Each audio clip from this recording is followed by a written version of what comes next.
ऋषभ देव जी हुए हैं, अर्थात मनु के वंश में ऋषभ देव जी हुए हैं, जो भगवान विष्णु के अवतार कहलाते हैं, अंश अवतार कहलाते हैं। 24 अवतारों में एक ऋषभ देव जी का भी नाम आता है। इन्होंने कहते हैं राजर्षि नाभि के पुत्र थे। ये ऋषभ देव जी महाराज राजर्षि, राजाओं में जो ऋषि है उनको राजर्षि बोलते हैं, जैसे ब्राह्मणों में ऋषि ब्रह्मर्षि बोलते हैं, उसी प्रकार से राजाओं में जो ऋषि होते हैं राजर्षि। ऐसे उस राजर्षि का नाम था ऋषभ देव, नाभि, उस नाभि के पुत्र थे ये ऋषभ देव। ये भगवान विष्णु के ही अवतार कहलाते हैं। इन्होंने चारों आश्रमों का प्रतिपादन किया और संन्यास के जो अवस्था भेद है, कुटीचक, बहुदक, हंस, परमहंस, तुरीयातीत, अवधूत, ये 6 प्रकार के सन्यासी कहलाते हैं। ये 6 प्रकार के सन्यासी किस प्रकार से जीवन जीना चाहिए उसका इन्होंने मार्ग का प्रतिपादन किया है।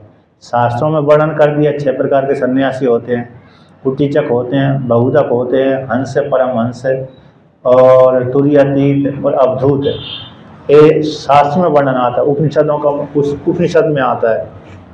नारद परिव्राजक उपनिषद है, उसमें 6 प्रकार के सन्यासियों का वर्णन किया है।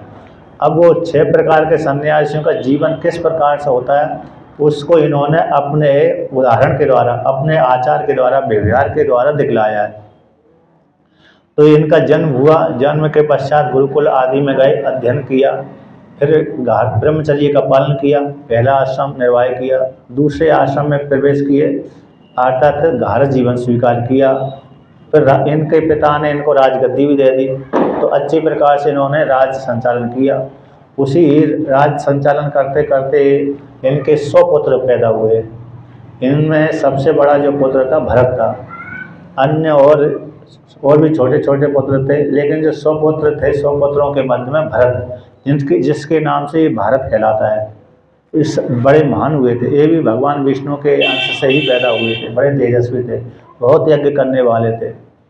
अब जब इन्होंने राज्य को अच्छी प्रकार से संचालन किया और पुत्र पुत्रों का विवाह आदि कर दिया, इसके पश्चात वानप्रस्थ आश्रम स्वीकार किया और राजा भरत को, अपने बड़े पुत्र को राजगद्दी दे के चले गए। इनके ऋषभ देव जी के 9 पुत्र सन्यासी बन गए। 9 पुत्र तो इन्होंने विवाह आदि नहीं किया, सन्यासी बन गए। कुछ 9 पुत्र अन्य 11 पुत्र दूसरे धर्म का उपदेश करने लगे, तो कुछ पुत्र इनके ब्राह्मण बन गए। यद्यपि क्षत्रिय वंश में हुए थे, पैदा हुए थे, ऋषभ देव जी के जितने पुत्र क्षत्रिय कहलाते हैं, किंतु 80 पुत्र लगभग ये ब्राह्मण बन गए थे। तपस्या करते करते करते एक कैसे हो गए थे, ब्राह्मण पद को स्वीकार कर लिया था इन्होंने, तो ब्राह्मण वर्ण के हो गए थे। यद्यपि क्षत्रिय वर्ण में पैदा हुए थे, लेकिन तपस्या के द्वारा शुद्ध हो जाने से ये ब्राह्मण कोटि में चले गए, इसलिए ब्राह्मण वर्ण के कोटि में हो गए, तो ब्राह्मण पद स्वीकार कर लिया।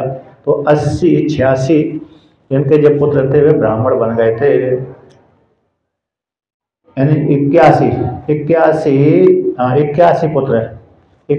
जो पुत्र थे इनके ब्राह्मण हो गए थे और 9 पुत्र इनके सन्यासी बन गए थे, जिनको कहते हैं, अरे जो मनु भगवान श्री कृष्ण ने दृष्टांत दिया था, अर्थात यदु महाराज के इन्होंने उपदेश किया है।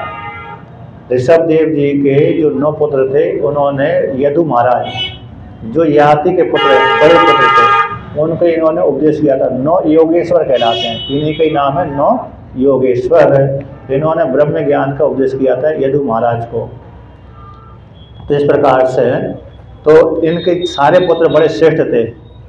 सारे पुत्र जो 100 पुत्र थे ये सारे श्रेष्ठ थे, योग्य थे। 81 पुत्र इनके ब्राह्मण बन गए, 9 पुत्र सन्यासी बन गए, अन्य क्षत्रिय धर्म का ही पालन करते रहे। और राजा जो भरत बने थे वो पूरे भारत का, पूरे पृथ्वी के 7 द्वीप की पृथ्वी के राजा बने, सम्राट बने। इन्होंने राज्य बहुत अच्छी प्रकार से संचालन किया। अब ये भारत जीवन को उपभोग करके, राज्य का संचालन करके, प्रजा को पुत्र के समान पालन करके वानप्रस्थ आश्रम में चले गए। वानप्रस्थ आश्रम में तपस्या करी। भारत जीवन में रहते रहते व्यक्ति को कहते हैं बहुत से पाप बन जाते हैं, पुण्य भी होते हैं, करता है लेकिन पाप भी बन जाते हैं। उसको मार्जन किस प्रकार से हो, कौन से आश्रम में जाकर के मार्जन होता है? कहते हैं वानप्रस्थ आश्रम में। जीव की आयु 100 वर्ष की होती है। कितने वर्ष की? 100 वर्ष की। कुर्बन बेह कर्माणि जिजी विशेष शतम समय, ये श्रुति आती है, ईशावास्य उपनिषद का मंत्र है। कर्म करता हुआ 100 वर्ष की जीने की इच्छा करें। ब्रह्मा जी की आयु 100 वर्ष की होती है। सामान्य श्रुति के अनुसार आयु 100 वर्ष की होती है जीव की। ब्रह्मा जी की आयु में एक दिन भी आगे पीछे नहीं होता। मनुष्यों की आयु में तो एक दिन आगे पीछे हो सकता है, नहीं तो ब्रह्मा जी की आयु में एक दिन आगे पीछे बिल्कुल भी नहीं होता। तो ब्रह्मा जी की आयु कितनी है? 100 वर्ष की। तो सामान्य श्रुति के अनुसार जीवात्मा की आयु कितनी है? 100 वर्ष की। तो 100 वर्ष में तो 4 भाग कर लिए, 25 25 25 25। एक श्लोक आता है, आद्य वयसी न अधीतम, द्वितीयो न उपार्जितम धनम, तृतीय न तपस्तप्तम, चतुर्थे किम करिष्यति। आद्य जो पहली आश्रम है, पहली अवस्था में उसने ब्रह्मचर्य का पालन नहीं किया, विद्या धन की नहीं की और वैसे ही जीवन व्यतीत कर दिया। दूसरी अवस्था में गया तो धन नहीं कमाया, पिता की संपत्ति खाता रहे। अब तीसरी अवस्था में गया तो तपस्या नहीं करी, वानप्रस्थ आश्रम में तपस्या नहीं करी। तो चौथे आश्रम में संन्यास लेकर के वो करेगा तो क्या करेगा? अतः चौथे आश्रम तो उसके लिए बेकार ही है। तो पहला ब्रह्मचर्य आश्रम, दूसरा गृहस्थ आश्रम, तीसरा वानप्रस्थ आश्रम, चौथा संन्यास आश्रम। तो तीसरे आश्रम में प्रवेश कर गए तो वहाँ पर इन्होंने कठोर तपस्या का प्रतिपादन किया। फिर चौथे आश्रम संन्यास आश्रम, तो संन्यास आश्रम में फिर उन्होंने संन्यास ले लिया। तो चारों आश्रम का प्रतिपादन किया। तो संन्यास में भी जो भेद होते हैं, कुटीचक, बहुधक, हंस, परमहंस, तुरीयातीत, अवधूत।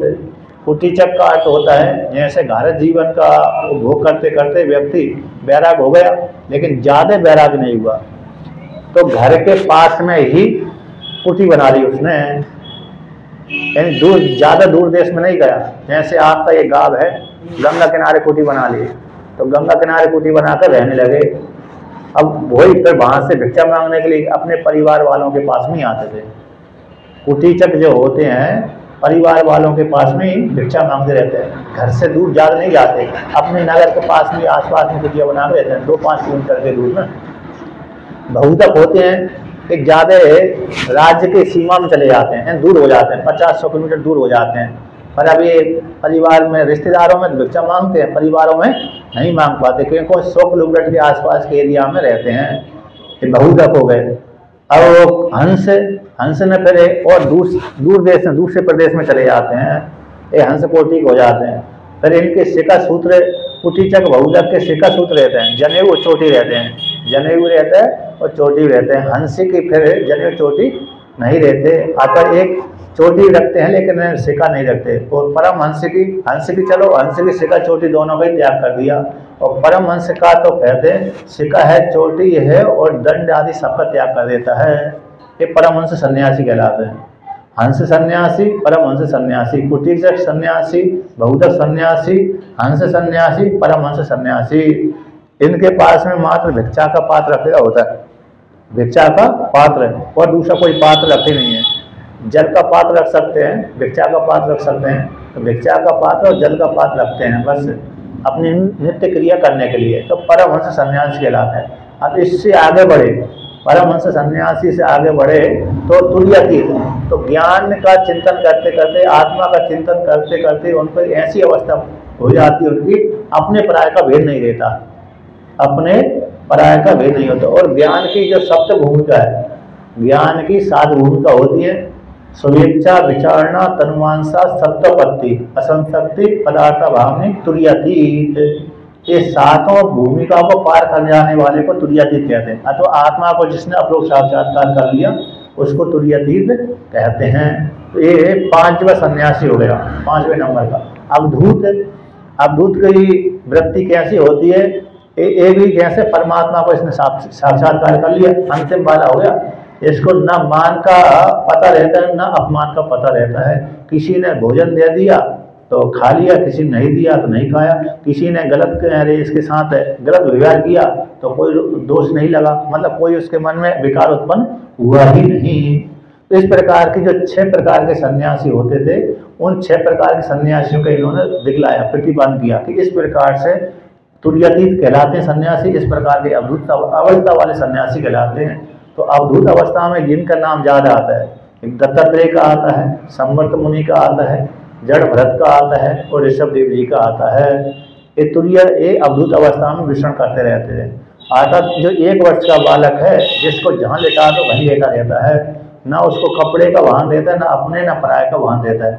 उसी प्रकार से अवधूत अवस्था वाले को वस्त्र आदि उसके पास नहीं रहते।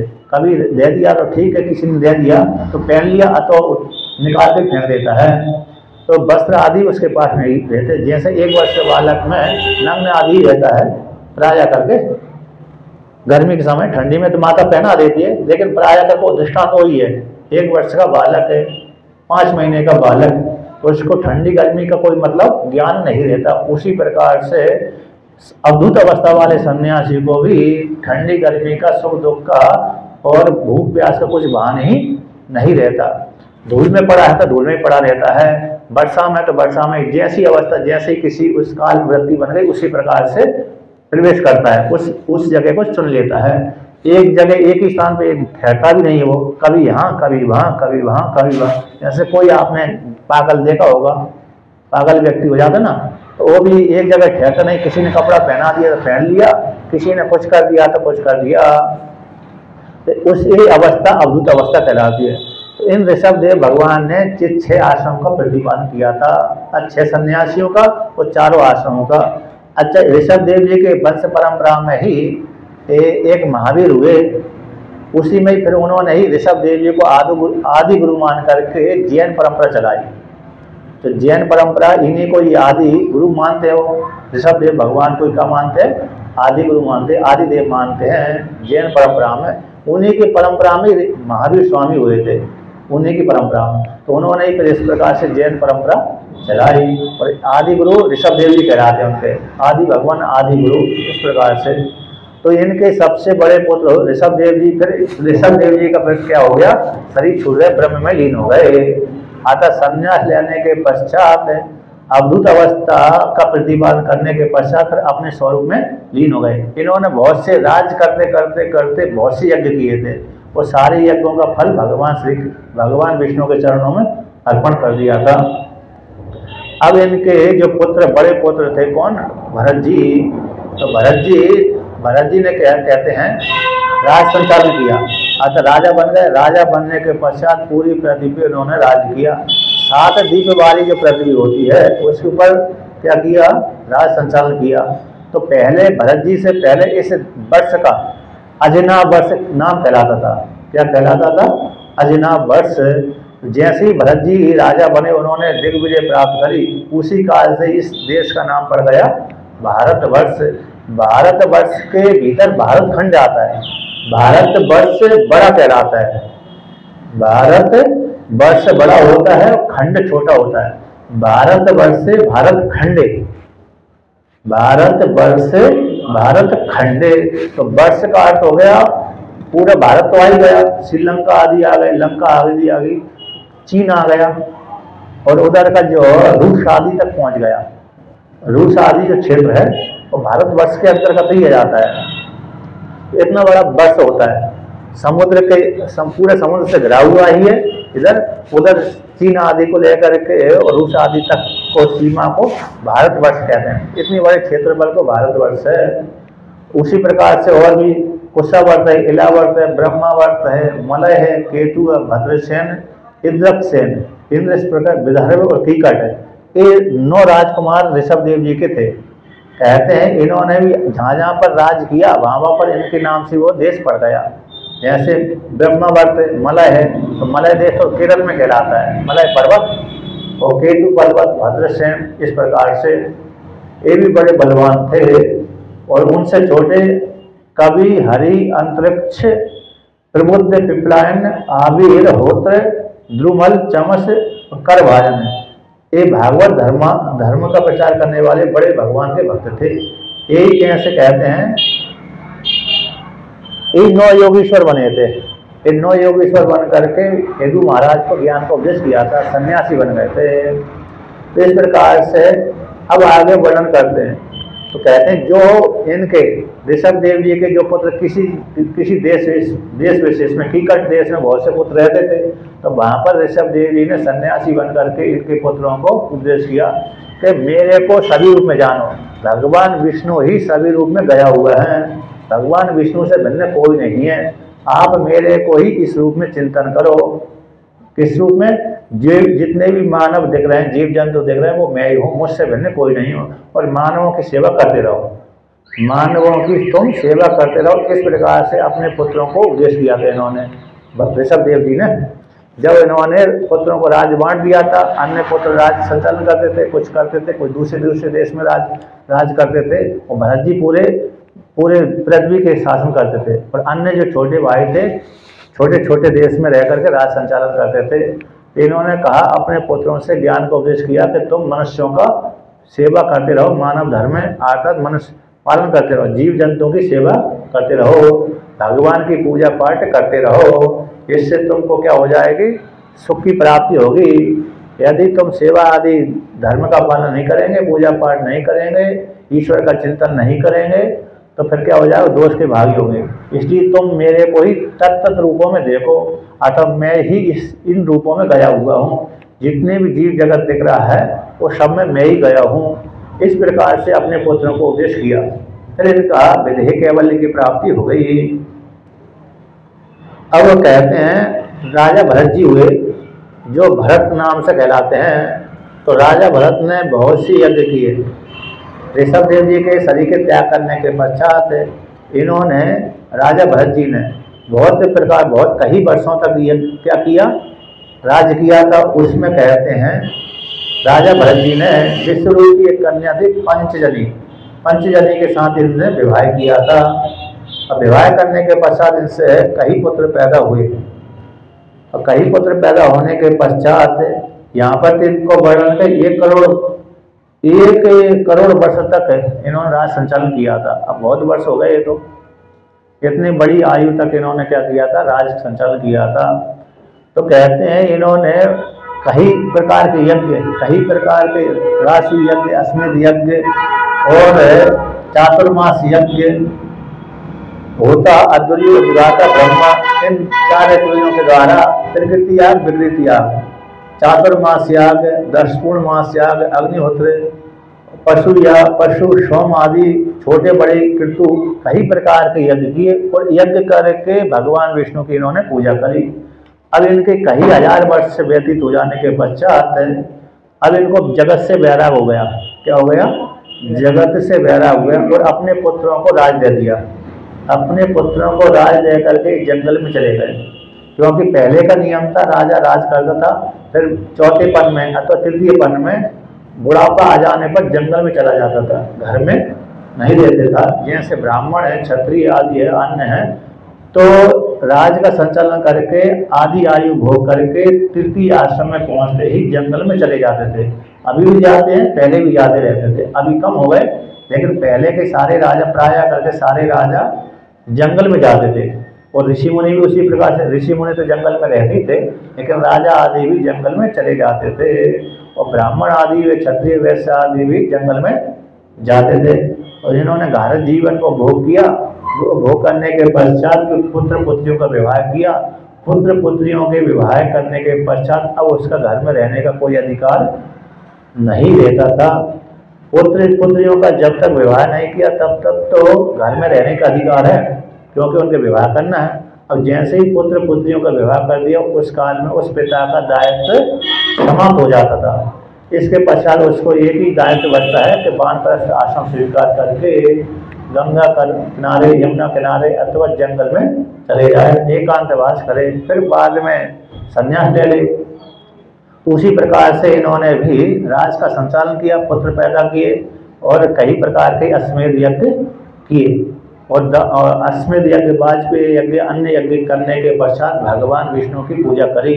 इन्हीं के नाम से भारतवर्ष कहलाता है। कभी कभी शकुंतला पुत्र भरत के नाम से कहलाता है, लेकिन प्राय करके ऋषभ देव जी के जो पुत्र भरत हैं उन्हीं के नाम से भारतवर्ष, भारत देश का नाम प्रसिद्ध हुआ है।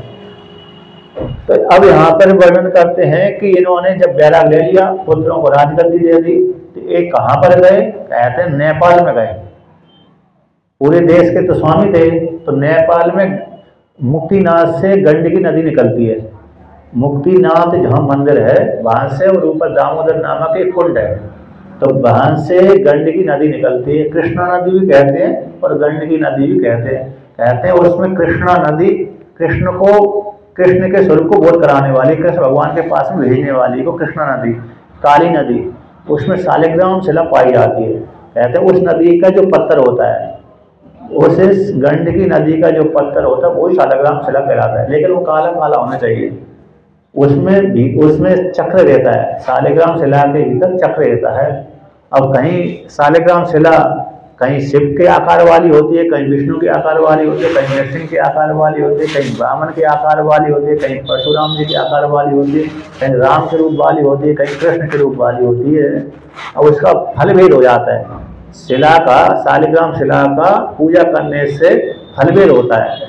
यदि नृसिंह रूप वाली शालिग्राम शिला की पूजा करेंगे तो उग्र हो जाएगी, क्रोध ज़्यादा दिलाएगी।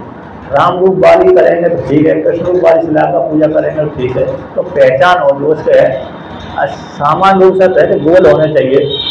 शालिग्राम जो शिला है सामान्य रूप से चक्र वाली होनी चाहिए, गोल होनी चाहिए। जब विशेषता ये है उसमें शालिग्राम शिला में सोना पाया जाता है। उसमें स्वर्ण, शालिग्राम शिला में स्वर्ण पाया जाता है, लेकिन थोड़ा थोड़ा मात्रा में पाया जाता है। अधिक मात्रा में पाएंगे तो सारा ले ही जाएंगे, लेकिन प्राय करके बहुत से व्यक्ति सोने के चक्कर में फोड़ देते हैं शालिग्राम शिला को, तो फोड़ने से फिर दोष लगता है उनको।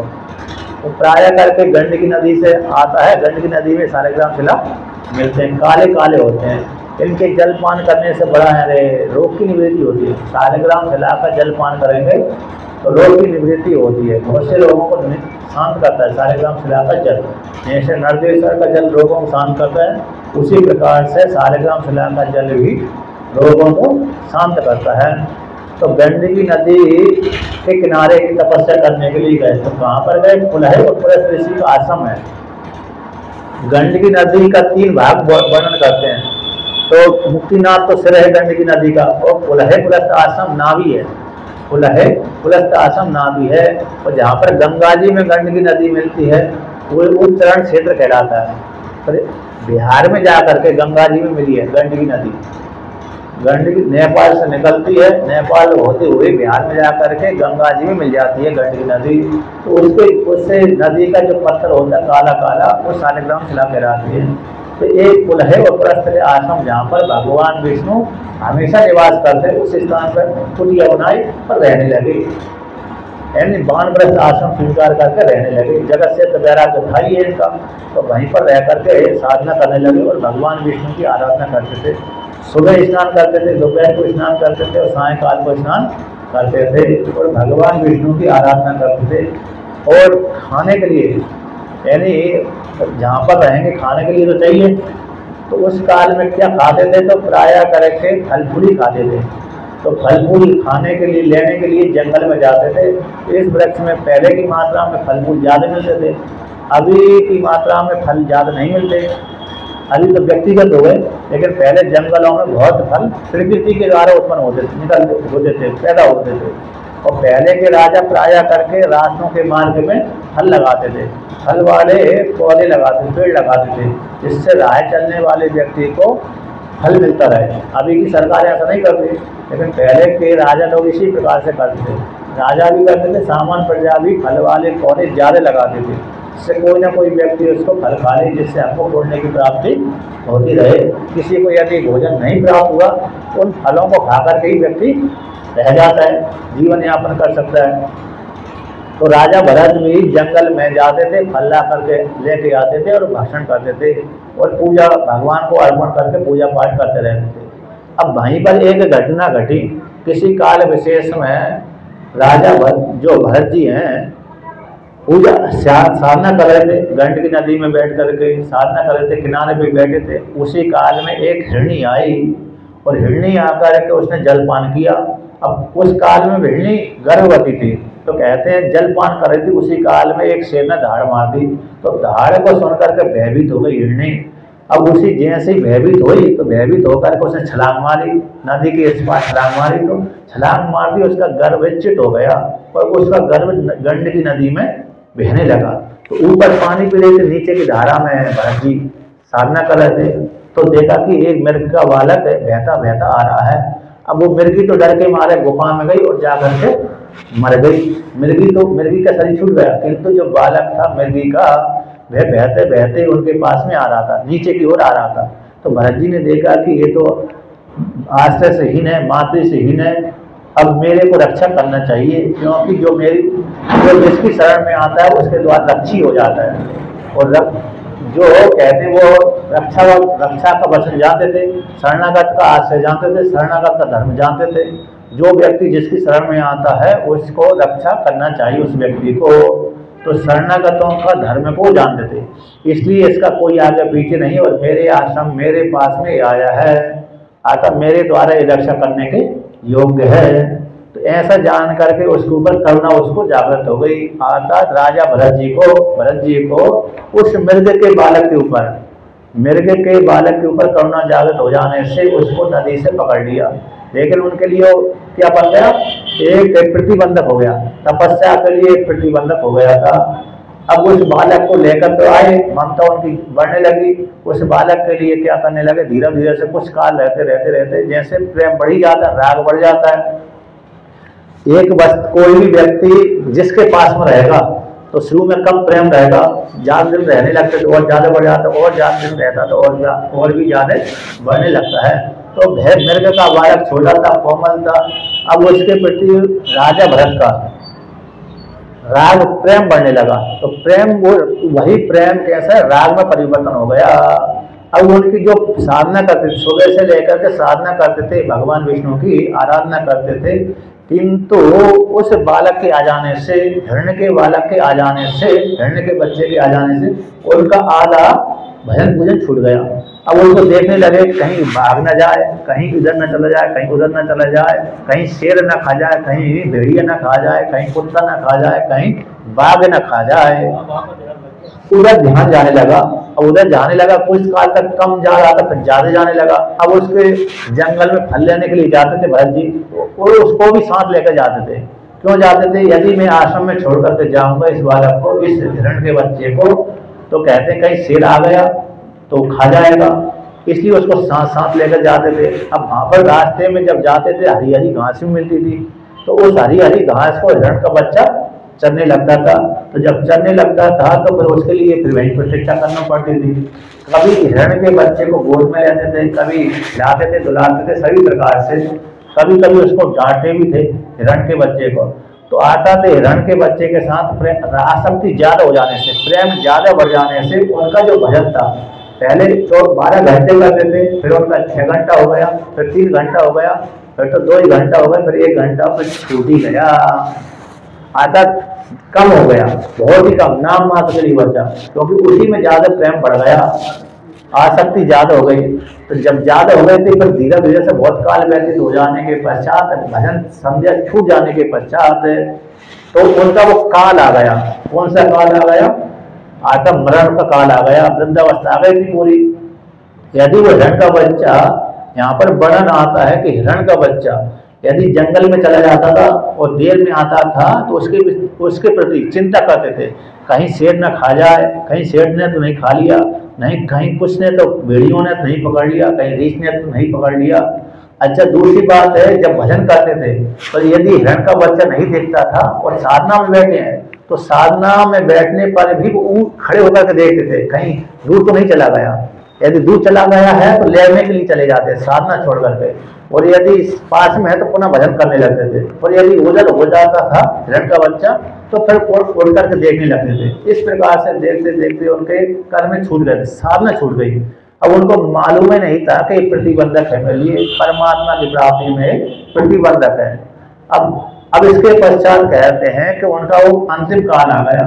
तो अंतिम काल आ गया, तो उस काल में उनके ऊपर मरने का समय आया था। तो मरने के समय में ही तो हिरण का बच्चा सामने बैठा हुआ था। हिरण का बच्चा क्या कर रहा था, सामने बैठा हुआ उसके विषय में चिंतन कर रहे थे, मेरे मर जाने के पश्चात इसका क्या होगा, मैं चला जाऊंगा तो इसको न जाने कौन खा जाएगा, शेर खा जाएगा, जबकि इसके भाई बंधु है ही नहीं है, इसके भाई बंधु के साथ ये रहते ही नहीं है। अब मेरे चले जाने पर इसकी गति क्या होगी। यदि इसके भाई बंधु होते तो कोई समस्या नहीं है, भाई बंधु इसकी रक्षा करते, किंतु इसका कोई भाई बंधु है ही नहीं है, तो फिर मेरे बिना इसका क्या गति होगी। अब मैं चला जाऊंगा तो कैसे जीवन यापन करेगा, किस प्रकार से इसको सुख की प्राप्ति होगी। ऐसा चिंतन करते करते करते उनका शरीर ही छूट गया। ऐसा हिरण का चिंतन करते करते उनका क्या छूट गया, शरीर ही छूट गया। अब एक न्याय आता है, यथा यथा उपास्य तदेव भक्ति, जो व्यक्ति जैसी उपासना करता है उसी प्रकार से फल की प्राप्ति होती है। मरण के काल में, जिस मरण के समय में, मरते समय, अंतिम समय में जो व्यक्ति जैसा चिंतन करेगा उसी प्रकार को उसको अगली योनि की प्राप्ति होगी। यम यम यम यम वापि स्मरण भावम तजन्ते कलेवरम अंत काले च मामेव स्मरण मुक्तः कलेवरम।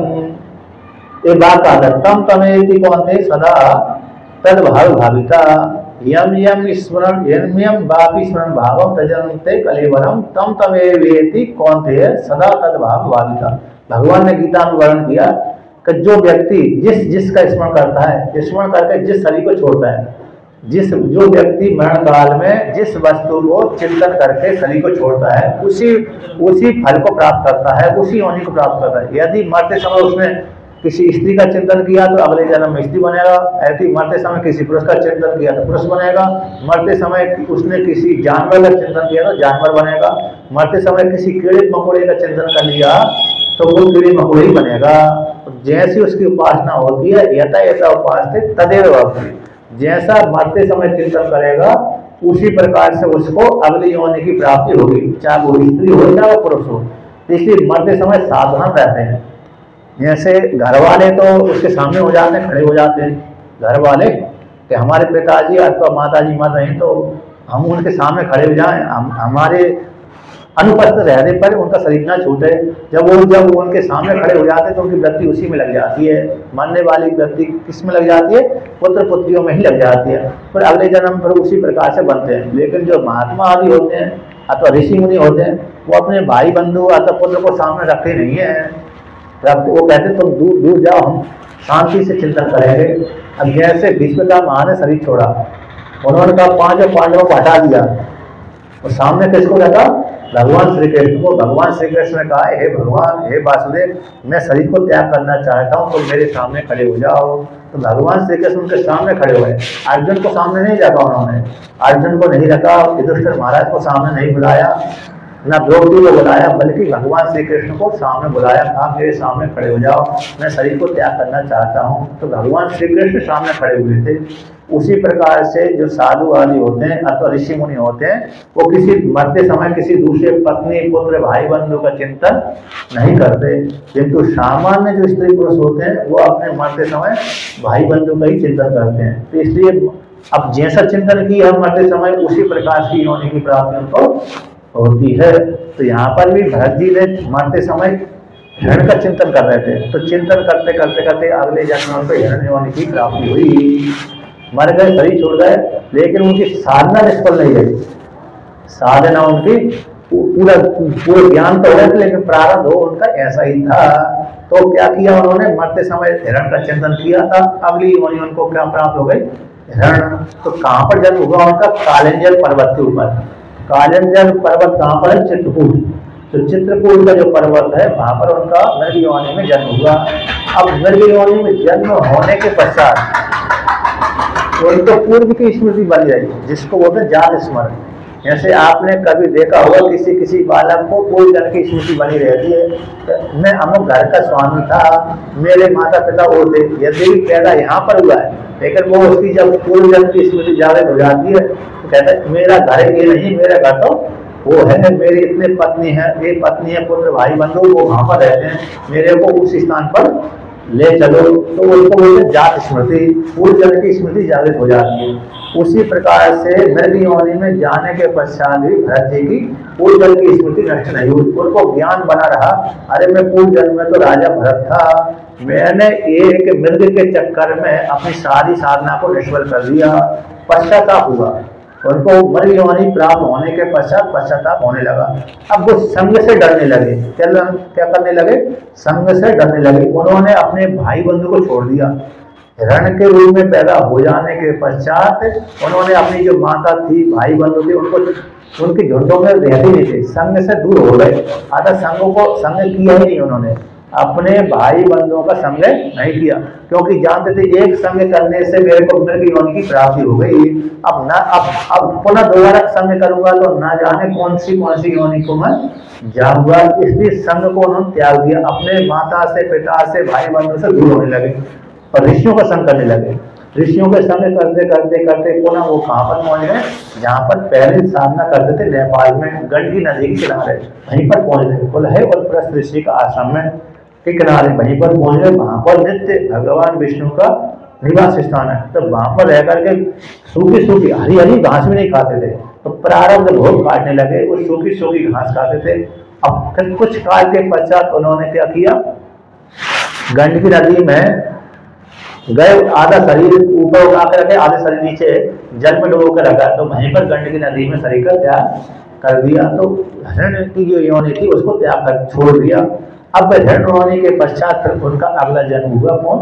जड़ भरत के रूप में। वही पहले राजा के रूप में जन्म हुआ था। राजा के रूप में उनको ज्ञान तो हो गया था, लेकिन परिपक्व प्रारब्ध उनका चालू हो गया था हिरण के साथ आसक्ति हो जाने के कारण। इसके पश्चात हिरण के रूप में पैदा हुए, लेकिन स्मृति उनकी नष्ट नहीं, ज्ञान बना रहा कि मैं एक हिरण के साथ संग करने से मेरे को हिरण योनि की प्राप्ति हो गई। अब ब्राह्मण के घर में पैदा हुए। किसके घर में पैदा हुए? ब्राह्मण के घर में पैदा हुए। तो यहाँ पर वर्णन करते हैं, आंगिरस गोत्र में एक ब्राह्मण थे, श्रेष्ठ ब्राह्मण थे। कहते उनकी 2 पत्नियां थी। तो 2 पत्नियां, एक बड़ी पत्नी थी, उससे कई पुत्र पैदा हुए। छोटी पत्नी थी, उससे भरत जी और एक पुत्र और एक पुत्री पैदा हुए। जो बड़ी पत्नी थी, उसके जो पुत्र थे, कई पुत्र पैदा हुए, वो अपने पिता के जैसे ही गुणवान थे। जैसे पिता कर्मकांडी था, ज्ञानी विद्वान था, उसी प्रकार से उसके पुत्र भी उसी प्रकार से हुए। बड़ी पत्नी के 9 पुत्र हुए, छोटी पत्नी के 1 पुत्र 1 पुत्री पैदा हुए। तो यहाँ पर कहते हैं बड़ी पत्नी के जो पुत्र थे 9, वो तो गुणवान थे, उसी के जैसे, पिता के जैसे थे।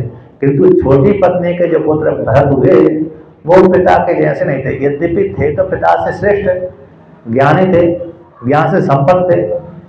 उनका ज्ञान कहाँ से?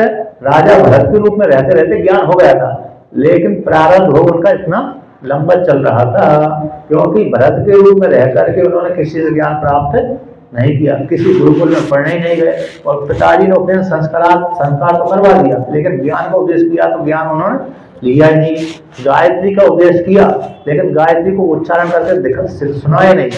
मैंने गायत्री सीख ली, जानबूझकर तो सुना है नहीं, जबकि वो अपने ज्ञान को ढककर रखते थे, अपने स्वरूप को ढककर रखते थे और संग से बचते थे। जैसे मैंने एक हिरण के साथ संग करने से हिरण की योनि प्राप्ति हो गई, अब पुनः संग करूंगा तो ना जाने कौन सी योनि पे जाऊंगा।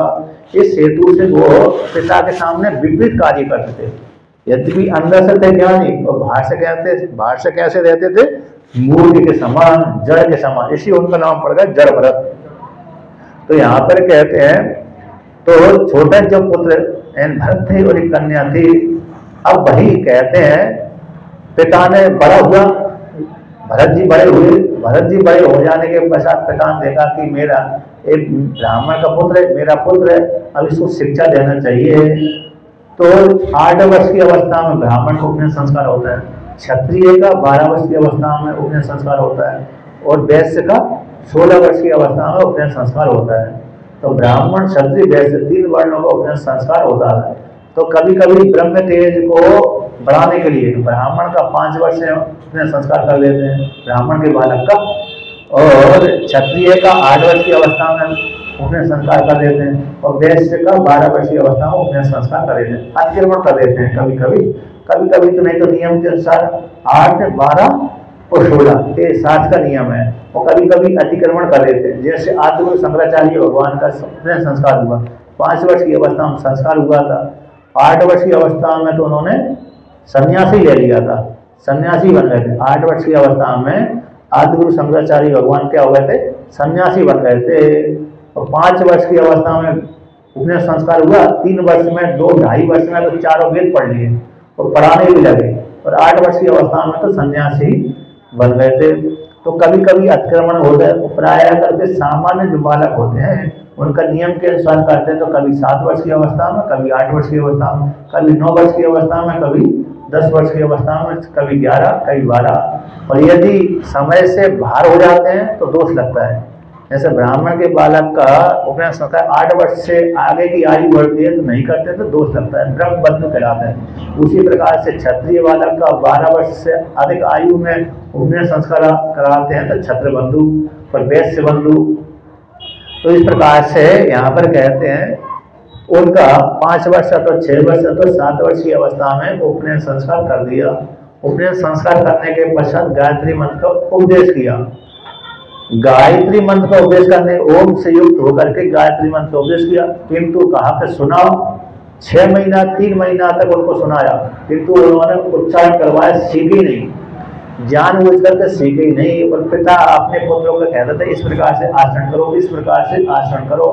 पिता के सामने ही क्या कर देते थे, विपरीत आचरण करते थे। यद्यपि पिता का जैसे अन्य पुत्रों के साथ स्नेह था उसी प्रकार से छोटे पुत्र के साथ भी स्नेह था। पिता की कर्तव्य है कि अपने पुत्रों को शिक्षा दे। पिता का मुख्य कर्तव्य है कि अपने पुत्र पुत्रियों को शिक्षा देता रहे, ये नियम है। उसी प्रकार से उन्होंने अपने छोटे पुत्र, यद्यपि मूर्ख जैसा था, मूर्ख तो नहीं था, अंदर से मूर्ख नहीं था, बाहर से मूर्ख था, तो वो तो नहीं जानते थे, अंदर से ज्ञानी है। बाहर से तो उनको लगता था ये मूर्ख ही है, जड़ बुद्धि वाला है। फिर भी पिता ने उपेक्षा उसकी नहीं करी। उनको पिता ने इच्छा करी कि मैं इसको बरसात के बाद, बरसात काल में अभी उपनयन संस्कार कर देता हूँ, गायत्री का उपदेश कर देता हूँ, फिर बाद में वर्षा काल में इनको वेद का अध्ययन कराऊंगा। किंतु पिता की इच्छा पूरी हो ही नहीं पाई। जब इच्छा पूरी नहीं हो पाई, कुछ काल व्यतीत हुआ, बहुत उपदेश करने के पश्चात भी वो ज्ञानी नहीं, उनकी बुद्धि ठीक नहीं लगी, अतः उन्हें उपदेश ग्रहण ही नहीं किया। तो कुछ काल के पश्चात पिता तो शरीर छूट गया, ब्राह्मण देवता का शरीर छूट गया। अब ब्राह्मण देवता का शरीर छूट जाने के पश्चात उनकी जो छोटी पत्नी थी वह अपने पति के साथ ही परलोक को चली गई। अपने दोनों जो पुत्र थे, पुत्र और पुत्रियां, बड़ी पत्नी को, बड़ी बहन को सौंप के चली गई। अब इसके पश्चात आता है काम, कहते राजा जो जन्म रखते अब उनके भाइयों के पास में रहने लगे। अब जो जैसे उनके भाई जैसा भी अन्न देते थे उसी प्रकार से वो खा लेते थे। कभी कभी दूसरे व्यक्ति उनको क्या कर देते थे, भोजन करा देते थे। अब कभी कभी दूसरे व्यक्ति उनको अपने काम करवा देते तो काम करवा करके उनको भोजन पानी देते थे। कभी फ्री में बेकार करवा देते थे, कभी कैसे ही।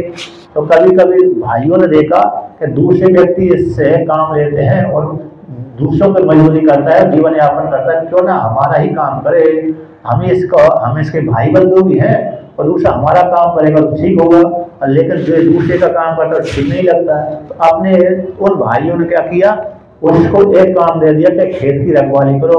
कभी कभी खेत की रखवाली करता था, कभी कभी कहता नाली बनाओ तो नाली बना देता था। तो वो तो बोलते थे कि नाली खोद दो, कभी ऊंची कर देता था, कभी नीची कर देता था। उनको पता ही नहीं रहता कि सम है कि विषम है। खोद रहे तो खोद ही रहे, गड्ढा करना है तो गड्ढा ही कर दिया, भर दिया तो भर ही दिया। अब एक दिन की बात है, कहते हैं एक शूद्रों का राजा था। अब वो अपने उसके पास में कहते उसको पुत्र की प्राप्ति नहीं हुई। अब एक उस काल में रात्रि के समय खेत की रखवाली कर रहे थे, अपने भाइयों के खेत की रखवाली कर रहे थे। उसी काल में कहते शूद्रों का एक राजा था, वो पुत्र की प्राप्ति के लिए एक नर पशु नर की बलि दे रहा था। तो कुछ लोगों ने एक पुरुष को पकड़ लिया और पुरुष को पकड़ करके देवी के मंदिर में बलि देने के लिए ले गए उस पुरुष को। अब वहां पर संयोगवश रात्रि का समय था, अब वो पुरुष छूट छाट कर भाग गया। जिन्होंने पकड़ा था उनके अंधेरे के कारण मौका देकर के छूट कर भाग गया। अब उन्होंने उन सैनिकों, जो शूद्रों का राजा था, उनके जो सैनिक थे, सरदार थे, सरदारों में जो मुखिया के जो सैनिक थे उन्होंने देखा कि हमारा जो पशु है कहाँ भाग गया, उसको चारों तरफ देखा नहीं मिला। तो पास ही में देखते खोजते खोजते खोजते भरत जी एक खेत के किनारे रखवाली कर रहे थे। जब रखवाली कर रहे तो उन्होंने देखा ये पशु अच्छा है जो हमारे स्वामी के लिए योग्य है, उसी को पकड़ के ले गए। जड़ भरत जी को पकड़ के ले गए। जब पकड़ के ले गए तो उन्होंने कहा, पहले तो उसको स्नान कराया, नए नए वस्त्र पहनाए, भोजन कराया। तो भरत जी के जैसे पहले वो जो जिसकी बलि देने के लिए जा रहे थे जिस पशु की, वो तो चिंता से ग्रसित था। अच्छा, जिस पशु नर पशु की बलि दी जाती है उसमें भी देते हैं इसके हाथ भांगे तो नहीं है, कहीं विकलांग तो नहीं है, विकलांग होंगे तो ठीक नहीं है। यदि विकलांग शुद्ध है, विकलांग नहीं है तो बलि स्वीकार करती है, नियम होगा उसमें। और विकलांग आदि यदि होगा है तो बलि स्वीकार नहीं होगी। तो भरत जी किसी भी अंग से विकलांग नहीं थे, इष्टपुष्ट भी थे। अब उनको पकड़ के ले गए तो पहले वाला पशु तो दुखी था, जो पहले वाला जो पशु था वो तो दुखी था, किंतु भरत जी किसी प्रकार से उनके मन में कोई भी डर भी नहीं था, कोई भय भी नहीं था। मेरे को पकड़कर क्यों लेके जा रहे हैं, ये भी उन्होंने प्रतिकार नहीं किया। पकड़ के ले गए तो ले गए। अब इसके पश्चात उनको स्नान कराया, वस्त्र पहनाए और भोजन कराया। तो स्नान भी कर लिया, वस्त्र भी पहन लिया और भोजन भी अच्छी प्रकार से खा लिया। अब खाने के पश्चात उनको बड़ा आश्चर्य है, इसको तो कोई भय भी नहीं है। तो जहाँ पर देवी थी, जहाँ पर बलि दी जाती है जिस स्थान, उस स्थान पर ले गए और लेकर के जिस तलवार को अभिमंत्रित कर लिया था देवी के मंत्र से, उससे बलि देने वाले थे। तो जैसे पशु को लिटाया जाता है, पशु को रखा जाता है बलि देने के लिए, उसी अवस्था में उनको रख दिया, खड़ा कर दिया, बैठा दिया। जैसी बलि देने की इच्छा हुई, बलि देने वाले थे, उसी काल में देवी को सहन नहीं हुआ। जो सरदार है बलि देने वाला था, वो बलि देने के लिए प्रयत्न कर रहा था, देने ही वाला था, और तलवार उसने हाथ में उठा ली, वो उठाकर गर्दन के ऊपर चलाने ही वाला था। उसी काल में देवी के शरीर से ज्वाला निकलने लगी। जो देवी थी, भद्रकाली थी, उसके शरीर से ज्वाला निकलने लगी। उसको सहन ही नहीं हुआ कि मेरे सामने एक ब्राह्मण का बालक, और ब्राह्मणों के बालकों में ब्राह्मण के मध्य में ब्रह्म ऋषि कैसे थे, विद्वान थे ये तो, क्योंकि अंदर से ज्ञानी थे, बाहर से तो जड़ के जैसे रहते थे। अब मैं कैसे ब्राह्मण और ब्राह्मणों के मध्य में भी ब्रह्म ऋषि का मृत्यु होने दूंगी। तो देवी को बिल्कुल भी सहन नहीं हुई। देवी ने वही मूर्ति से निकलकर अट्टहास किया, और जिस तलवार से, कहते हैं जिस तलवार से जड़ भरत जी को बलि देने वाले थे, उसी तलवार को देवी ने छुड़ा लिया। और छुड़ा करके जितने भी सरदार था, सूत्रों का सरदार था, और उसके जो सैनिक थे, सारे सैनिकों की गर्दन काट दी। तो काटने के पश्चात कहते हैं उनकी जो गर्दनों को पैरों के ठोकर से, गीझे से ज्ञान खेलते ना, उछाल उछाल रखते, उसी प्रकार से देवी भी उन कटे हुए सिरों को खेलने लगी। इस प्रकार से जड़ भरत को तो देवी ने दर्शन भी दिया, लेकिन उनको वहां पर न प्रसन्नता न कष्ट कुछ भी नहीं हुआ। फिर वहां से चल दिए। कुछ काल व्यतीत हुआ। कुछ काल व्यतीत होने के पश्चात एक काल विशेष की घटना है। कहते राजा रघुगण जी सिंधु सौवीर के राजा थे। आता जहाँ पर जो कश्मीर है ना, सिंधु देश है। सिंधु देश आपने सुना है, देखा तो नहीं है। तो जो पाकिस्तान है, मतलब सिंधु नदी के दोनों तट को सिंधु देश कहलाते हैं। जहाँ से सिंधु नदी निकलती है, जहाँ पर समुद्र में जाकर के लीन हो जाती है, हिमालय से निकलती है और पाकिस्तान भारत से होती हुई और थोड़ी चीन की बॉर्डर होती हुई अफगानिस्तान होती हुई और पाकिस्तान होती हुई समुद्र में जाकर के लीन हो जाती है। उसी सिंधु नदी के दोनों तटों को सिंधु देश कहते हैं। वहां पर लव और कुश भरत जी के पुत्रों का राज रहा था। तो उसी के किनारे सिंधु सौवीर कैकई देशी वहीं पर है, कैकई देशी वहीं पर है और सिंधु देशी वहीं पर है। तो वहीं पर सिंधु देश के सौवीर राजा हुए। सिंधु सौवीर क्षेत्र का नाम है। तो वहां का राजा रघुगण था। उस रघुगण राजा कपिल भगवान के आश्रम में ब्रह्म ज्ञान को लेने के लिए जा रहा था। सिंधु सौवीर देश का राजा कौन? राजा रघुगण ब्रह्म ज्ञान लेने के लिए पालकी पे बैठ करके जा रहा था। अब एक पालकी को ढोने के लिए 4 कहर चाहिए, 4 कहर चाहिए। तो जब जा रहा था ब्रह्म ज्ञान लेने के लिए, सत्संग करने के लिए, अब 3 कहर तो ठीक थे, एक कहर बीमार हो गया था, थक गया, उससे पालकी ढो ही नहीं पा रही थी। उसी रास्ते, जिस रास्ते से जा रहे थे उसी रास्ते से जड़भरत जी अब वो जो कहा रहे थे, देख रहे थे कोई अच्छा हट्टा कट्टा व्यक्ति मिले जिससे हम उसको लगा लें और राजा को उस देश में यानी सत्संग के लिए वहां पर कपिल मुनि के पास में ले चले। तो इधर उधर देखने के पश्चात कोई नहीं मिला, लेकिन भरत जी मिल गए। तो कहारों ने देखा कि ये तो बहुत हट्टा कट्टा है, ये ढोने के लिए अच्छा है, योग्य है। तो कहार के रूप में उन्होंने, उन कहारों ने इस भरत जी को पकड़ लिया और पकड़ने के पश्चात और पालकी में लगा दिया, जोत दिया। तो जैसे 3 कहार लेकर जाते थे उसी प्रकार ये भी लेकर जुट गए और ले जाने लगे, ढोने लगे। इन्होंने प्रतिकार नहीं किया कि मेरे को क्यों फ्री में ढो रहे हो, क्यों लगा रहे हो, मैं क्यों ढोऊं, मैं तुम्हारा सेवक थोड़ी हूँ। सेवक होने, सेवक वाला व्यक्ति तो ढो लेता है, किंतु जो सेवक नहीं है वो तो किसी की नौकरी थोड़ी करेगा। तो उन्होंने प्रतिकार भी नहीं किया। जब प्रतिकार नहीं किया तो ढोने लगे। अब इनमें एक विशेषता है, भरत जी जब चलते थे क्योंकि उनको पहले से संग दोष का असर बड़ा, संग के कारण बड़ा खतरा होता था और डर लगता था कहीं मेरा संग ना हो जाए, कहीं पाप कर्म ना हो जाए, जिससे ना जाने कहीं दूसरी होने को चला जाऊं। मदालसा ने अपने पुत्र के लिए एक उपदेश किया था, संगः सर्वात्मना हेय साचेत त्यक्तुम न शक्यते ससद्वी से कर्तव्यम सताम संगो ही भेषजम। मदालसा कहती है कि संग तो सभी प्रकार से त्याग करने के योग्य है। यदि संग का त्याग नहीं कर सकते हैं तो क्या करना चाहिए, सज्जनों के साथ संग करना चाहिए। जैसे रोगी वैद्य के साथ संग करता है, रोगी यदि वैद्य के साथ संग करेगा तो फिर उसका रोग निवृत्त हो जाएगा। यदि वैद्य के साथ रोगी संग नहीं करेगा तो उस रोग की निवृत्ति नहीं होगी। उसी प्रकार से सज्जनों के साथ संग करने से वो सज्जन क्या करते हैं, संगी व्यक्ति का हितोपदेश करते हैं। अगर शास्त्रीय ज्ञान का उपदेश करते हैं तो शास्त्रीय ज्ञान के माध्यम से उसका जीव का कल्याण हो जाता है। किंतु संग तो कभी अन्य व्यक्ति के साथ संग नहीं करना चाहिए, लेकिन सज्जनों के साथ संग करते रहना चाहिए। ऐसा उन्होंने भाषण वर्णन किया। एक तो सबसे पहले वर्णन कर दिया कि संग तो किसी प्रकार से करने योग्य है ही नहीं है, यदि किए बिना नहीं रहते हैं तो महापुरुषों के साथ, सज्जनों के साथ संग करना चाहिए। तो ये बड़े संग से डरते थे। एक संग किया था हिरण के साथ, हिरण योनि में चले गए, दूसरा संग करेंगे तो ना जाने किस किस योनि में जाएंगे। इस कारण से वो संग करते नहीं थे। अब जब चलते थे, रघुवर राजा की पालकी को ढो करके जब चलते थे तो चलते समय नीचे देख करके चलते थे। अब कितनी दूर तक देखते थे, कहते एक कदम आगे देखते थे, 1-2 कदम आगे देख करके चलते थे। कहीं मेरे चलते समय मेरे पैरों के लिए चींटी तो नहीं आई, जब चींटी आती तो उछक जाते थे, इधर उधर बचते थे। जब इधर उधर बचेंगे तो जो पालकी का बैलेंस है, समय है, वो बिगड़ जाता था। तो कभी पालकी ऊपर हो जाती थी, कभी नीचे हो जाती थी, कभी ऊपर हो जाती थी, कभी नीचे हो जाते थे। तो बैठने वाला राजा है, कभी इधर लुढ़कता था, कभी उधर लुढ़कता था। तो उसको वो कहता था सेवकों से, तुम कैसे पालकी ढो रहे हो, तुम ठीक ठीक क्यों नहीं ढो रहे हो, ठीक ठीक ढो।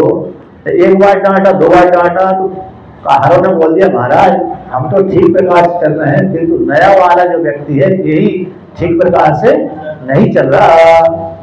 तो उन्होंने कहा भाई तुम हट्टे कट्टे हो क्या, तुमको भूख लगी हुई है क्या, तुम पतले हो क्या, दुबले हो, तुम ठीक क्यों नहीं चल रहे। एक प्रकार से डांटा। तो हट्टे कट्टे भरत जी कैसे थे, हृष्टपुष्ट थे। तो बोलते तुम बहुत दिनों से भूखे हो, बहुत दुबले पतले हो, बहुत कृष्ण हो गए हो, मैं तुमको बहुत ही दूंगा, खाने के लिए दूंगा। इस प्रकार से जल्दी की वाणी बोल रहा है।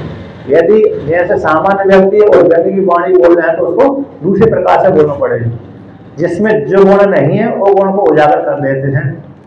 इनको कहते हैं कि ये वर्णन करते हैं कि तुमने बहुत दिनों से खाया नहीं है, तुम बहुत पतले हो गए हो, तुम बहुत दुखी हो गए हो, इसलिए तुमसे चला नहीं जा रहा, इत्यादि इस प्रकार से बोला। ऐसा बोलने के पश्चात भी उन्होंने कोई उत्तर नहीं दिया। फिर चलने लगे। चलते चलते जैसे ही आगे चींटी दिखती थी फिर इधर उधर हो जाते थे। फिर कहते थे तुम ठीक क्यों नहीं चल रहे। तो बाद में जो सेवक बोले कि महाराज हम तो ठीक चल रहे हैं, ये नहीं चल रहा। तो राजा ने क्रोध आ गए। 1 बार आया, 2 बार, तीसरी बार में ज्यादा क्रोध आ गया। उसने कहा मैं तुमको सुधार देता हूँ, तो मान ही रहे, तुमको दंड दूंगा, दंड के बिना तुम ठीक हो ही नहीं सकते। इस प्रकार दंड के ऊपर आ गया। जब दंड के ऊपर आ गया तो पालकी से नीचे उतर आया। एक बार टोका राजा ने, 2 बार टोका, तीसरी बार भी टोकने के पश्चात भी ठीक नहीं चले तो राजा ही पालकी छोड़कर के नीचे आ गया। अब पालकी छोड़कर के नीचे आ गया, देखा कि एक तो इसके गले में तो क्या पड़ा हुआ है, ब्रह्मसूत्र पड़ा हुआ है, आतक यज्ञोपवीत है। तो यज्ञोपवीत देखकर के उसको बड़ा आश्चर्य हो गया। यज्ञोपवीत अन्य कहारों के पास में यज्ञोपवीत नहीं था, किंतु इसके पास में यज्ञोपवीत था। यज्ञोपवीत होने के पश्चात उसने कहा, तुम कौन हो, क्या नाम है, कहाँ से आए हो, तुम कोई, तुम्हारे चेहरे पे कोई जो जो दुखी रेखा है, वो कष्ट की रेखा है, चिंता की रेखा तो कोई दिख ही नहीं रही, तो कौन हो भाई, कहीं तुम दत्तात्रेय तो नहीं है, कहीं तुम कपिल भगवान तो नहीं हो जिनके पास में ज्ञान के लिए लेके जा रहे हो, उसके वो तो नहीं हो, और दूसरी तुम हट्टे कट्टे जवान से लग रहे हो। अब जब इस प्रकार से कहा, ऐसे कहने के पश्चात अब जड़ भरत जी कहते हैं कि राजन आप कहाँ, किसके पास में जा रहे हो और कहाँ जा रहे हो, और दूसरी प्रकार से जो आपने मेरे से बोला कि तुम बहुत दिनों से पतले भूखे प्यासे हो, दुबले पतले हो इत्यादि, जो मेरे प्रति तुमने व्यंग की वाणी बोली है, मैं तुमको ठीक कर दूंगा, मैं तुमको ठीक कर दूंगा, तुम बहुत दुबले पतले हो, बहुत दिनों से भोजन नहीं प्राप्त हुआ, मैं तुमको सुधार दूंगा इत्यादि जो तुमने मेरे ऊपर वाणी बोली है, तो वो वाणी मेरे को लगी नहीं है, वो वाणी मैंने स्वीकार ही नहीं करी और मेरे को लगी नहीं है। ये जो व्यंग की वाणी है ये तो शरीर के धर्म है, जो आत्मा के धर्म बिल्कुल भी नहीं है। अतः ना तो आत्मा दुबली है, न पतली है, न मोटी है, न आत्मा को ठीक किया जा सकता है, ना उसमें गुण है न दोष है। तुम जिस आत्मा को ले जाने के लिए जा रहे हो, जिसके जो सत्संग करने के लिए जा रहे हो, और ऐसा जाना आपका ठीक भी नहीं है। और जो मेरे प्रति आपने क्रोध भावना की है, तो मेरे प्रति आपने नहीं करी, बल्कि शरीर को लेकर के आपने बोला है। आत्मा में बिल्कुल भी ये धर्म नहीं है। आत्मा में तो आत्मा कैसी असंग है, कूटस्थ है, उसमें ना दुबलापन होता है, ना मोटापन होता है, ना उसका कोई नाम है, ना कोई रूप है। जो आप मेरे को गोरा, काला, मोटा, पतला बोल रहे थे, ये मात्र शरीर के धर्म है। किसके धर्म है? गोरा भी शरीर होता है, काला भी शरीर होता है, देवदत्त यज्ञदत्त भी ये नाम किसके हैं? शरीर के धर्म है, शरीर के नाम है।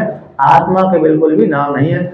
आत्मा में न सुख होता है, न दुख होता है, न आत्मा की मृत्यु होती है, न आत्मा का जन्म होता है। जो भी जन्म होता है, मृत्यु होती है, शरीर का जन्म होता है, शरीर का यानी मृत्यु होती है। आत्मा की ना तो जन्म ना मृत्यु होती है। तो इस प्रकार से सत्संग किया, और सत्संग करने के पश्चात फिर उन्होंने कहा, तुम कौन हो, कहाँ से आए हो, तुम कौन हो, कहाँ से आए, तुम तो गुप्त लिंग वाले हो। कैसे गुप्त लिंग वाले हो? कहीं तुम दत्तात्रेय तो नहीं, कहीं तुम कपिल भगवान तो नहीं हो। तो राजा से कहा कि हे महाराज, मैं तो जड़वृत्त हूँ, जो तुम अपने आप को राजा मानते थे। तो मैं अपनी घटना सुनाता हूँ। मैं तो पूर्व जन्म में राजा भरत था, जिसके नाम से भारतवर्ष करता है, और वही मैं सारी पृथ्वी का राजा था। तुम तो एक देश के राजा हो। तुम तो कैसे हो? एक देश के राजा थे, किंतु मैं तो पूरे 7 द्वीपों वाली पृथ्वी का राजा था। अब मैंने एक संग किया, गलत संग किया, उसी से मेरे को मृग योनि की प्राप्ति हो गई, और फिर बाद में ये ब्राह्मण वर्ण में मेरे को जन्म की प्राप्ति हो गई। एक संग करने से अब आप इतने संग कर रहे हो, इस प्रकार से अत्याचार कर रहे हो, पहाड़ों पर ऊपर बैठ करके सत्संग करने के लिए जा रहे हो, बल्कि तुम सत्संग नहीं बल्कि कष्ट देने के लिए जा रहे हो। जब इस प्रकार से ज्ञान की चर्चा करी और आत्मा के विषय में वर्णन कर दिया कि आत्मा में न सुख होता है, न दुख होता है, न आत्मा की मृत्यु होती है, न जन्म होता है। आत्मा की मृत्यु भी नहीं है, दुख भी नहीं है, सुख भी नहीं है। आत्मा न मोटी होती है, न पतली होती है, आत्मा तो असंग है। इस प्रकार से ज्ञान का उपदेश कर दिया। और उस आत्मा की प्राप्ति किस प्रकार से हो? कि भगवान के भजन करने से, भगवान वासुदेव के भजन करने से, पूजन करने से, पाठ करने से अंतःकरण की शुद्धि होती है। जब तक व्यक्ति के मन में कोई न कोई वासना बैठी है, तब तक आत्मा की प्राप्ति नहीं होती। अब व्यक्ति के मन में कोई भी वासना नहीं है, न स्त्री की वासना है, न पुरुष की वासना है, न पुत्र की वासना है, न पत्नी की पुत्री की वासना है, न धन की वासना है, न किसी की वासना है, यश की वासना भी नहीं है। तो तब उसकी मन में कोई वासना है नहीं है, फिर उसकी वासना किस में लग जाती है? परमात्मा की प्राप्ति में। जब परमात्मा की प्राप्ति में वासना लग जाती है, तो फिर परमात्मा की प्राप्ति के लिए क्या करता है? प्रयत्न करता है। निष्काम कर्म करता है। निष्काम कर्म करने से उसकी अंतःकरण की शुद्धि हो जाती है, फिर अपने अंतःकरण में ज्ञान हो जाता है कि मैं तो ब्रह्म हूँ। ये ज्ञान उसको होता है, ना मैं तो स्त्री हूँ, ना मैं पुरुष हूँ, ना मैं किसी का पिता हूँ, ना मैं किसी की माता हूँ, ना मैं किसी की पति हूँ, ना किसी की पत्नी हूँ इत्यादि। इस प्रकार से उसका ज्ञान हो जाता है। और मैं कैसे हूँ, असंकुटत हूँ। ऐसा ज्ञान हो जाने के पश्चात वह कृतकृत हो जाता है। अर्थात परमात्मा की प्राप्ति के लिए यही साधन है। कैसा साधन है? निष्काम कर्म, भगवान का भजन, और भगवान का भजन करते करते अंतःकरण शुद्धि हो जाती है। अंतःकरण शुद्धि में ही ज्ञान की प्राप्ति हो जाती है कि मैं ब्रह्म हूँ, ये ज्ञान हो जाता है। और जैसे ही इसको जो पक्का ज्ञान हो गया, फिर उसको मृत्यु को जन्म दो बार दोनों होती नहीं, ना मृत्यु होती ना पुनः जन्म होता है, मुक्त हो जाता है, कृतकृत हो जाता है। इस मोक्ष की प्राप्ति के लिए व्यक्ति प्रयत्न करते रहते हैं। इस प्रकार से राजा भरत जी ने, जड़ भरत जी ने रघुवर राजा को ज्ञान का उपदेश कर दिया, और उसको सुनते ही ज्ञान हो गया। क्योंकि रघुवर राजा भी उत्तम अधिकारी था। उत्तम अधिकारी हो जाने के पश्चात उसको सुनते ही ज्ञान हो गया। यहाँ पर उसको लेकर कहते हैं, ज्ञानम विशुद्धम परमात्ममेकम अनंतरम तह बहिर्ब्रह्म सत्यम प्रत्यक प्रशांतम भगवत शब्द संज्ञम यद वासुदेवम कवयो वदन्ति। जो ज्ञान है, विशुद्ध ज्ञान है, परमात्मा स्वरूप है, एक है। वही ज्ञान बाहर और भीतर रूप से एक ही है, सत्य है। उसी को नाम ब्रह्म है, उसी को ही कहते हैं प्रत्यक प्रशांत कहते हैं, और भगवान नाम के द्वारा जाना जाता है। उसी को ही वासुदेव के नाम से कभी लोग कहते हैं। जो ब्रह्म है, अद्वितीय परमात्मा है, भीतर बाहर से भेद से रहते, परिपूर्ण ज्ञान है, सद वस्तु है, उसी को ही ब्रह्म वेदता लोग कैसे कहते हैं? भगवान कहते हैं। उसी को ही पंडित जन क्या कहते हैं? भगवान वासुदेव कहते हैं। जो निर्विशेष परमात्मा है, उसी को ही ब्रह्म वेदता भगवान कहते हैं। उसी को ही पंडित जन क्या कहते हैं? वासुदेव कहते हैं। ऐसा ब्रह्म ज्ञान का उपदेश कर दिया। ऐसा उपदेश करने के पश्चात उन्होंने अपनी कथा सुनाई थी कि हम पुरा भरतो नाम राजा विमुक्त दृष्ट शुद्ध संग बंधा आराधनम भगवता ये मानो मृगो भवम मृगे संगात तदहर्ता। तो मैं भी पहले भरत राजा के, पहले पूर्व का जो मेरा नाम था भरत राजा था, लेकिन मैंने एक मृग के साथ संग करने से मेरे को मृग योनि की प्राप्ति हो गई। किंतु भगवान की आराधना करने के कारण, भगवान की आराधना करने के कारण मेरे पूर्व का स्मृति नष्ट नहीं हुई। इसलिए मैं अब असंग रूप से विचरण करता हूँ। किसी से राग से युक्त होकर के, द्वेष से युक्त होकर के किसी के साथ संग नहीं करता। राग द्वेष से रहते होकर के विचरण करता हूँ, असंग होकर के विचरण करता हूँ। उसी प्रकार से राजन तुम भी इस प्रकार से विचरण करो और ईश्वर की आराधना करते रहो। ईश्वर की आराधना करने से तुमको किसकी प्राप्ति हो जाएगी? आत्म तत्व की प्राप्ति हो जाएगी। ज्ञान का उपदेश भी कर दिया और भगवान की प्राप्ति के लिए साधन भी बता दिए। अतः भगवान वासुदेव की आराधना करते रहिए। तो इस प्रकार से यहाँ पर वर्णन कर दिया राजा भरत का। राजा भरत का जो 3 जन्म की प्राप्ति, राजा भरत के रूप में, मृग योनि के रूप में और जड़ भरत के रूप में। उसी प्रकार से सिंधु सौवीर आता रघुवर राजा को भी ब्रह्म ज्ञान की प्राप्ति हो गई। जिस प्रकार से जड़ भरत को ज्ञान प्राप्त हो गया था, उसी प्रकार से रघुवर राजा को ज्ञान की प्राप्ति हो गई थी। अच्छा, एक बात और है कि जिस काल में भरत जी के पास जो राजा भरत थे, उस काल में वो हिरण था। तो हिरण जब था उनके पास में, तो उनके मन में एक इच्छा होती थी, यदि ये बालक होता, मनुष्य होता, बालक होता, मनुष्यों का बालक होता, कोई बालक होता, मनुष्य होता, तो जो मैंने ज्ञान का अर्जन किया है वो ज्ञान इसको उपदेश करता। ये मन में भी उनकी वासना थी। किसी कल्प को लेकर के राजा भरत जी को जब साधना करते करते उनको ज्ञान हो गया था, उस काल में उनके मन में एक वासना जागृत हो गई थी कि यदि जो हिरण का बच्चा कौन होता?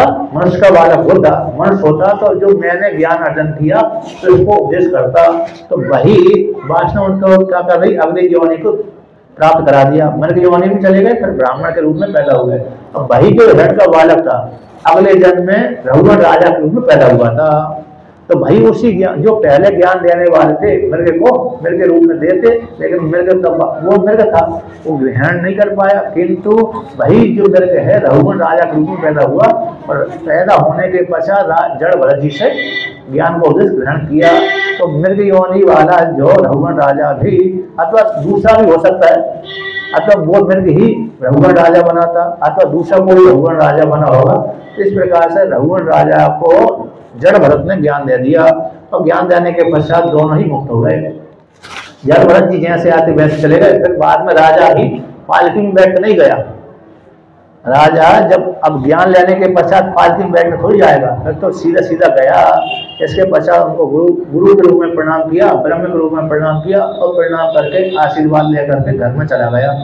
और घर में जाकर के वे भी असंग होकर के जीवन यापन करने लगा। और ईश्वर का चिंतन करते करते, भजन करते करते, निध्यासन करते करते आत्मा की प्राप्ति हो गई। श्रुति कहती है आत्मा बारे दृष्टव्य श्रोतव्यो मंतव्य निध्यासितव्य। आत्मा जानने योग्य है, उसी आत्मा का श्रवण करना चाहिए, उसी आत्मा का भजन करना चाहिए, उसी आत्मा का मनन करना चाहिए, और उसी आत्मा का ध्यान करना चाहिए, निध्यासन करना चाहिए। तो इस प्रकार से पहले आत्मा को शास्त्र और आचार्य के द्वारा श्रवण करें, फिर मनन करें, फिर निध्यासन करें। निध्यासन करते करते करते ही आत्मा की प्राप्ति हो जाती है। तो इस प्रकार से एक प्रसंग पूरा हुआ।